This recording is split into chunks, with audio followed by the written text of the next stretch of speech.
Hey everyone, in this video I'm going to be showing you a bit of a partial refurbishment of my not that old 14-inch Porter cable bandsaw. I've had this for about 4.5 years, and for the last 2.5 years, basically since my daughter was born, it sat there literally collecting dust, rust. I haven't detensioned the wheels whatsoever, so definitely in need of a bit of improvement.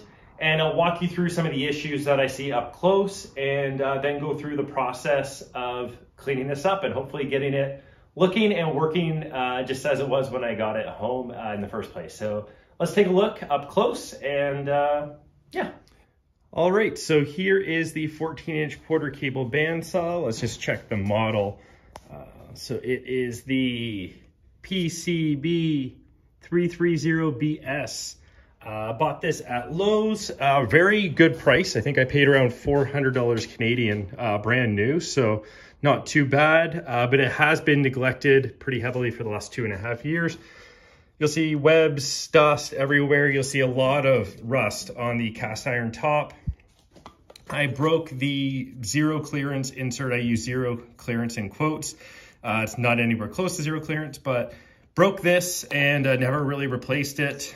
So basically I was using this partial insert. I do have some new inserts that I'm hoping to fashion to fit in there.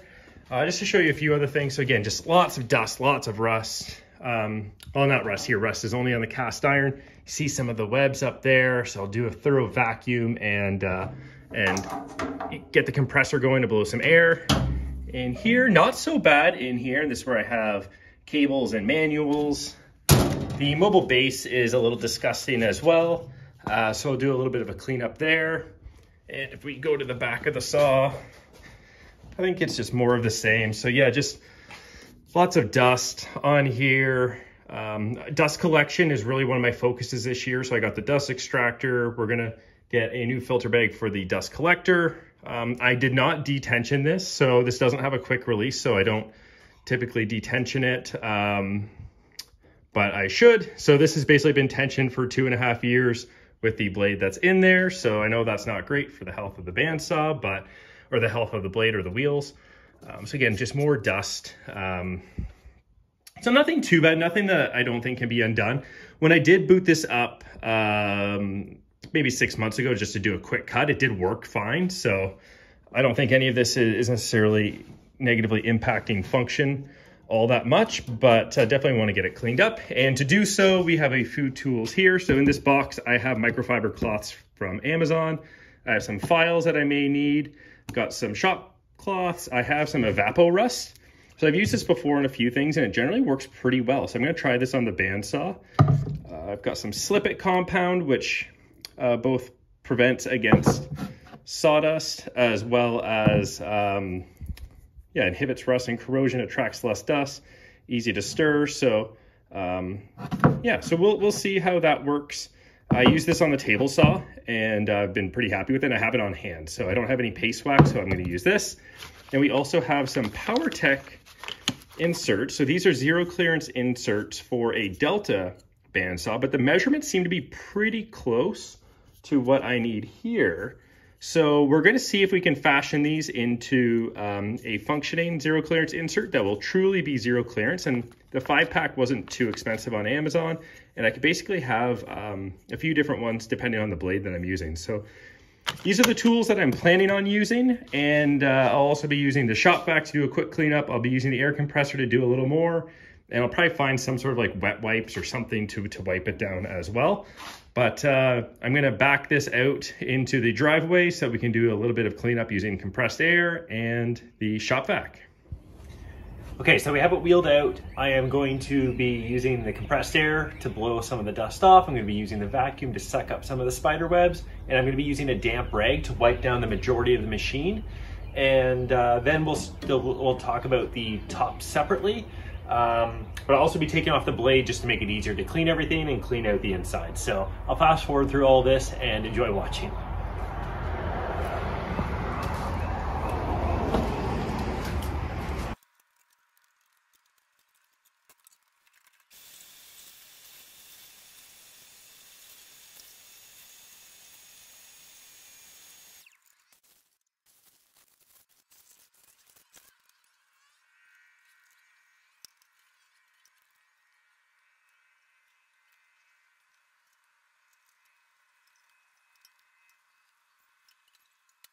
Okay, so that went a little better than expected. So wiped down nicely.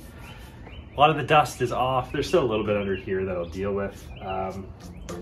But now let's deal with the top.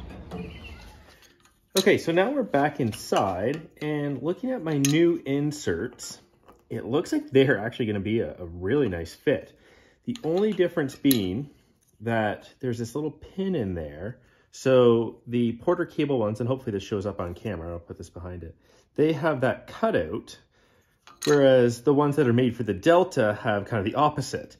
What's interesting though, is that this little pin, it looks like a pin in there that I don't know if I should, either I take the drill press and I drill out this little nub plus put it in the little indentation to have it match what came with the Porter cable, or I see if I can pop that pin out and then maybe these just go in very easily. So let's try that first.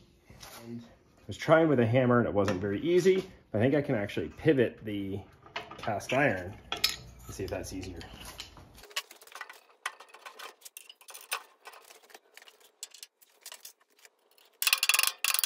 There we go. Got the little bugger out. Oh, it's so close.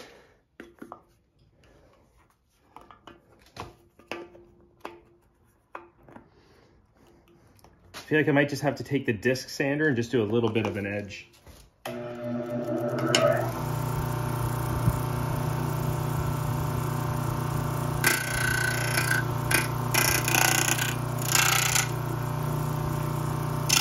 All right, so I don't think these are gonna work, and I'll probably just have to chalk these up as a loss because I can't return this one and the other 4 are fine. So yeah, leave a comment below if you need these zero clearance inserts for Delta bandsaws.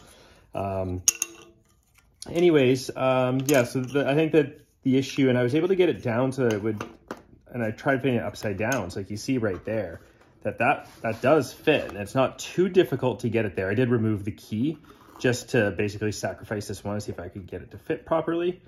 But then what I found was that the edge between the inner part and the outer part, it was just too tight, and it just won't fit. So, and very difficult to basically take the edge off there without a CNC or something like that. So I may look for some 3D printed versions, and in the meantime, I'm not going to worry too much about the insert. I mean, it's needed, but we can continue with the refurbishment. A little bummed that these didn't fit. There were some people on Amazon that said they fit perfectly. So yeah, I'll definitely leave a review and warn people that it doesn't.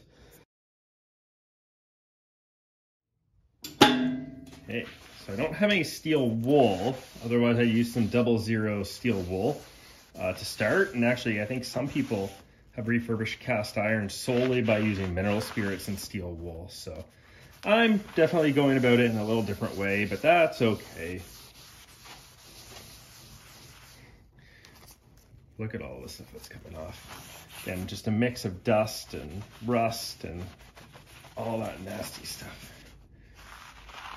And with evapo-rust, you are supposed to basically dip the parts in it and submerge them for an hour or so.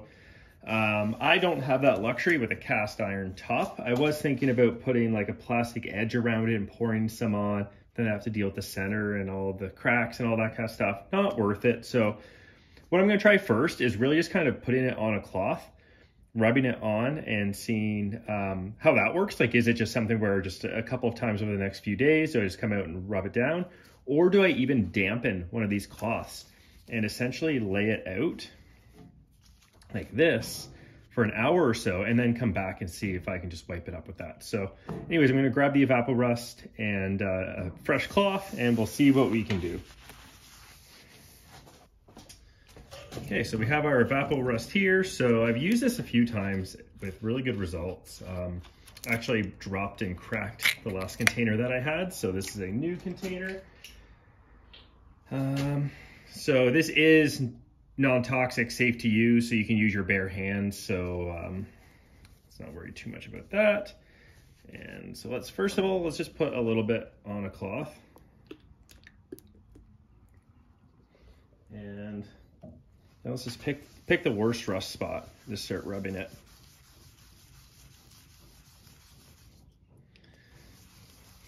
So I can see how this is going to work pretty well, but I think it's going to be a little more arduous than just work with the muscles. So what I'm going to do is, let's do this first. Let's just generously soak the rag and yeah, just slop it on to the top. So I don't care too much if it pools. In fact, that might be preferred.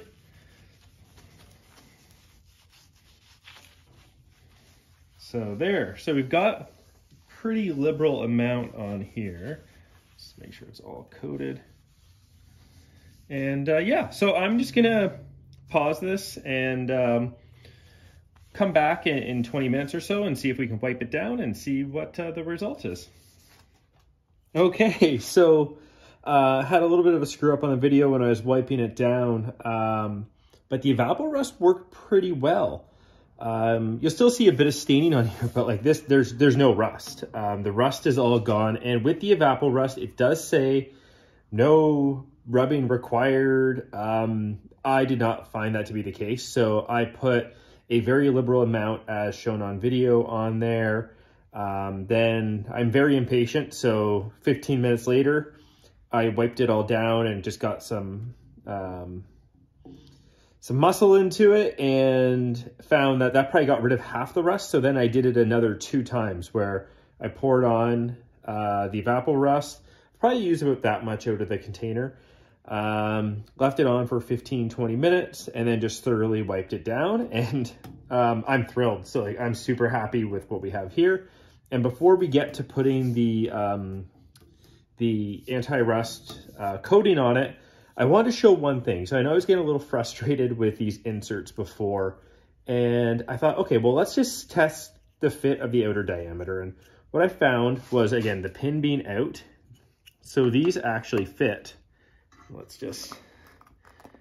So they actually fit perfectly. So I was spending so much time with the sander working on the outer part when the only issue is the inner part. And what I've come to realize is that I can actually use the router to probably just route out a bit of this. And because this is keyed, it's okay if I come in too much. So basically, like, as much as I'd love to take like a 1/16 of an inch off of that to bring it back in, I don't need to be that precise. So I don't need to worry about having a jig. I don't have a circle jig that would work with this, but I don't need to be that precise. If it's just like, as long as I'm taking off the material and getting it basically to this same thickness, then I'm fine. So I'm gonna try that. So I ruined the first one, but I still have 4 left. And just again, just to show here, like this is, it sits a little bit below flush, but that was the case with the Porter cable one too, I believe. Let's just check that.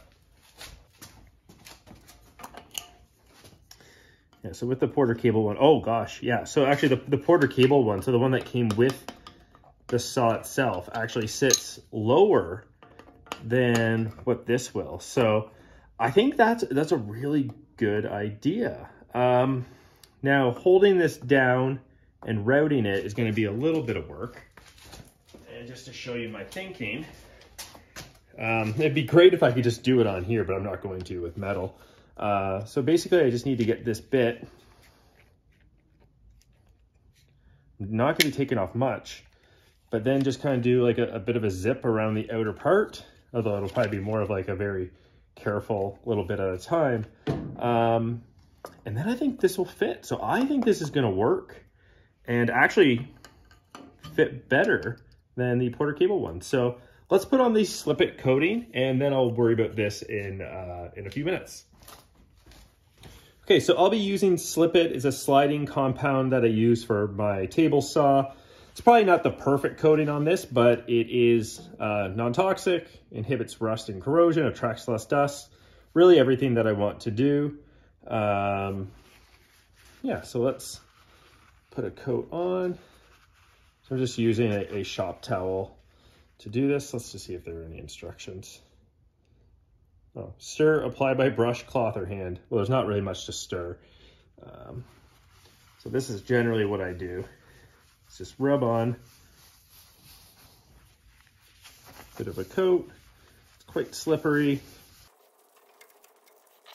I think I'm just going to do a better job with maintenance.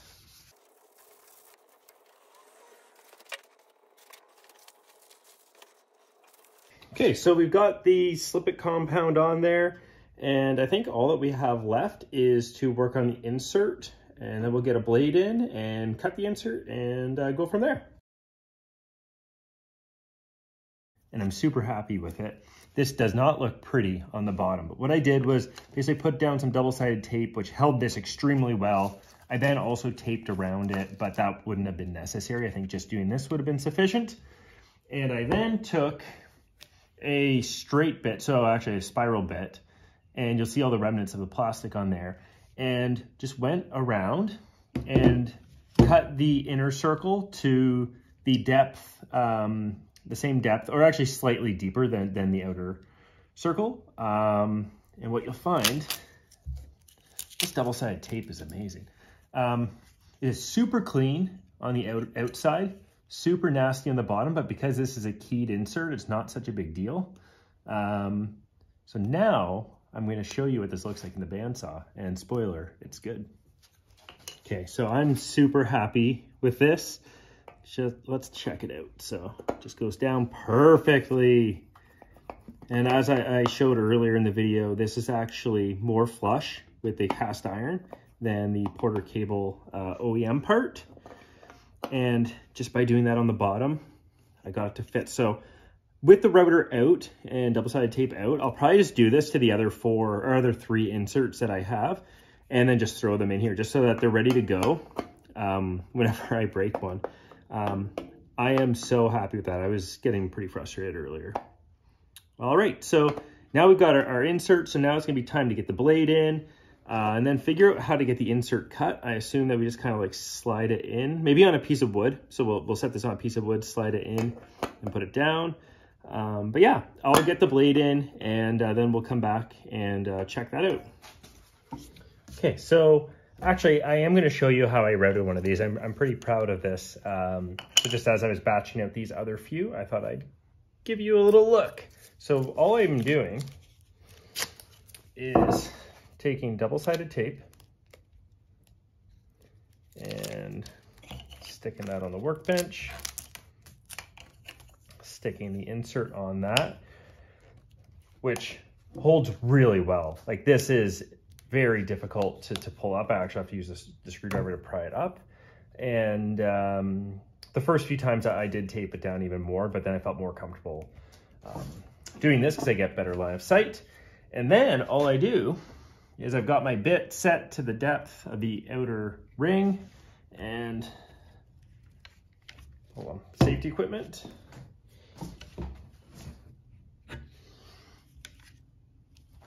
And we'll turn it on.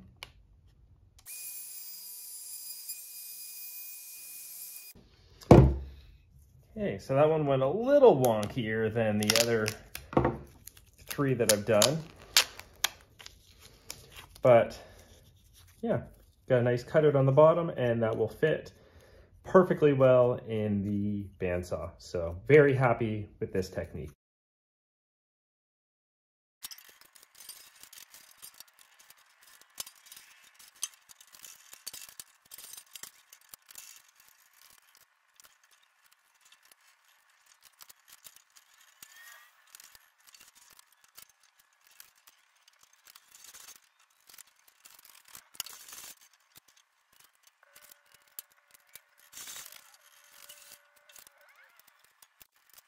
Okay, so as you can see, I am not the best at setting up a new blade and tuning it and getting it right. I think I've got this 1/4-inch blade set properly now.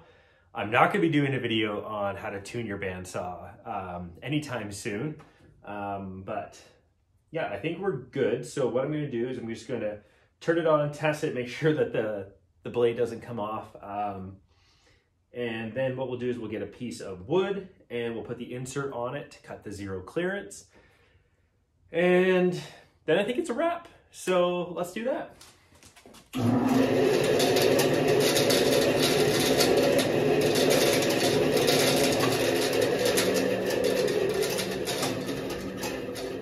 So there's a little bit of rattle in here.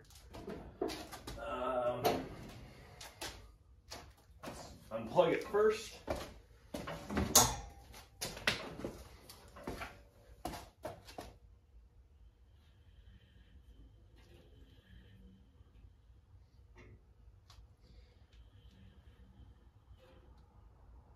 Yeah, I'm not sure why there's that rattle. I don't think it's anything to worry about, so I'm just gonna let it be for now. Let's grab a scrap. Okay, so we have our scrap here, and conveniently this does have a bit of a guide for us to follow when cutting this. And I'm just gonna cut all the way through there, and we'll see how it goes. So I'm doing this with a 1/4 inch blade right now. When I do use a 3/4 inch blade, I may just use a different insert for that, rather than just cutting this one a little wider. But anyways, let's plug it back in. Let's make this cut and then see how the insert fits. Let's blow some of that stuff away. And okay, I was a little concerned that this might happen where it's not perfectly centered, so I probably will cut a bit of a wider kerf on it. Yeah, I think I just got to take a little bit more off. So let's keep doing that on video. And this should work. Perfect. So there we go. So we've got it in place, and yeah, I may take off a little more at some point, but generally that's pretty good. So happy with that. And just to show you this, even though I was originally going for basically 0 clearance, this is still so much narrower than the factory OEM model. So if I need to cut off a little more, I will, but I think the reality right now, let's give this a little wipe. Okay, so we're done. Thanks for paying attention through this video. I am very happy with the end result. So we have a clean bandsaw. We have fashioned some inserts based on those from a different model, different make and model. We have removed the rust from the cast iron top. We've cleaned the rest. We put on a new bandsaw blade. There is a little bit of clicking in there that I will take a look at some point. But for now, we have the bandsaw up and running without rust. So I'm happy. I know there's more that can be done, but really for now, the big work is out of the way. So thanks for watching.